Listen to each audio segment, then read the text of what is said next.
শিশু ধর্ষণ ও হত্যার ঘটনায় বিচার নিশ্চিত করতে দেশের ৩টি আদালতের গুরুত্বপূর্ণ রায় এলো একই দিনে। আলোচিত ৩ মামলায় দোষীদের সর্বোচ্চ শাস্তি দিয়ে আদালত জানিয়েছে, এমন অপরাধের কোনো ছাড় নেই। চট্টগ্রামের পাহাড়তলীতে ৪র্থ শ্রেণীর ছাত্রী আবিদা সুলতানা আয়নীকে ধর্ষণ চেষ্টা ও হত্যা মামলায় একমাত্র আসামি সবজি বিক্রেতা রুবেলকে মৃত্যুদণ্ড দিয়েছেন দ্বিতীয় নারী ও শিশু নির্যাতন দমন ট্রাইব্যুনাল। রায় শুধু দিলে হবে না, রায়গুলো উচ্চ আদালত পর্যন্ত কার্যকর করতে হবে যত দ্রুত সম্ভব। রায়টা কার্যকারী এবং ফাঁসি হওয়ার জন্য আমরা এটা সরকারের কাছে আপনাদের কাছে আমাদের আবেদন আকুল। আদালতের পর্যবেক্ষণ, ভুক্তভোগী পরিবারের অভিযোগ পাওয়ার পর পুলিশ সময়মতো ব্যবস্থা নিলে হয়তো শিশুটিকে জীবিত উদ্ধার করা সম্ভব হতো।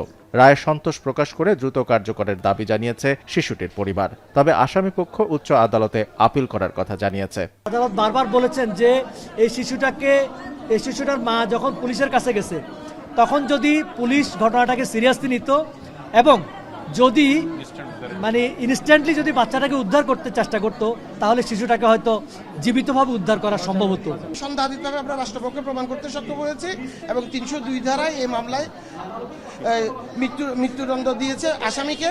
অন্যদিকে চুয়াডাঙ্গায় শিশু মরিয়মকে ধর্ষণ ও হত্যার দায়ে আবুল হোসেন ফটিককে মৃত্যুদণ্ড ও ২ লাখ টাকা জরিমানা করেছেন শিশু সহিংসতা দমন ট্রাইব্যুনাল। ২০২৩ সালের ডিসেম্বরে ভুট্টা খেতে নিয়ে শিশুটিকে ধর্ষণের পর হত্যা করা হয়। ইটভাটার সিসিটিভি ফুটেজের সূত্র ধরে গ্রেপ্তার হওয়া আসামির বিরুদ্ধে ৩১ জন সাক্ষীর সাক্ষ্য শেষে আদালত এ রায় দেন।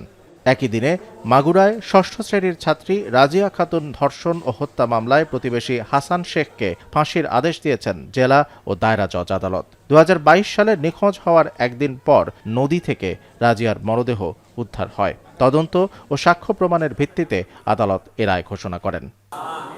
একই দিনে ৩ জেলার আদালতের রায়ে শিশুদের বিরুদ্ধে সংঘটিত নৃশংস অপরাধে সর্বোচ্চ শাস্তি নিশ্চিত হওয়ায় বিচার প্রার্থীদের মধ্যে স্বস্তি ফিরলেও দ্রুত রায় কার্যকরের দাবি সবচেয়ে জোরালোভাবে উঠে এসেছে।